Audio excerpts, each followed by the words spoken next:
High, আমি তৃষ্ণা মণ্ডল। আমি last year September ইনটেকে সাউথ কোরিয়াতে এসেছি। স্টাডি করছি উসুক ইউনিভার্সিটিতে। Here is my Woosuk University. আর এখানে আসার পর আমার রিয়ালাইজেশন হলো যে যতক্ষণ পর্যন্ত আমরা সাউথ কোরিয়াতে পা না রাখি, ততক্ষণ পর্যন্ত এজেন্সি বা আমাদের আশেপাশের মানুষগুলো আমাদেরকে ভুলভাল ইনফরমেশন দিয়ে মিসগাইড করে থাকে বা ডিমোটিভেটেড করে থাকে। বিশেষ করে এই সমস্যাটা সবচেয়ে বেশি ফেস করে থাকে মেয়ে স্টুডেন্টরা। মেয়ে হওয়ার সুবাদে এজেন্সিগুলো আপনাদের সাথে একটু বেশিই ভালো ব্যবহার করবে, মিষ্টি, মিষ্টি কথা বলবে। আর একই সাথে এটা লাগবে, সেটা লাগবে বলে বিভিন্ন ধরনের অ্যামাউন্ট ডিমান্ড করবে। সো আমি ডিসিশন নিয়েছি আমার যে বাংলাদেশের ভাই-বোনরা আছে, বিশেষ করে যারা মেয়ে শিক্ষার্থীরা আছে তাদেরকে আমি অ্যাডমিশন গাইডলাইন দিব।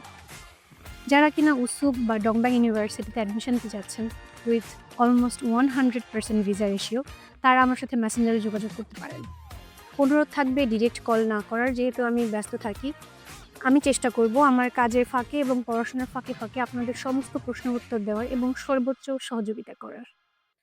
আর এজেন্সির ব্যাপারে স্টুডেন্টদের যে এক্সপেকটেশনসটা থাকে সেটা হলো এজেন্সি সবসময় স্টুডেন্টের সাথে লয়াল থাকবে এবং ট্রান্সপারেন্ট থাকবে। ফাইল ওপেন করার আগে বা পরে স্টুডেন্টের সাথে সেম ওয়েতে কমিউনিকেশন রাখবে। সো পরবর্তী ভিডিওতে আমি এমন এজেন্সির নাম বলে দিব এবং কী, কী ডকুমেন্টস লাগবে সেগুলোও বলে দিব। আজকের মতো এখানেই শেষ।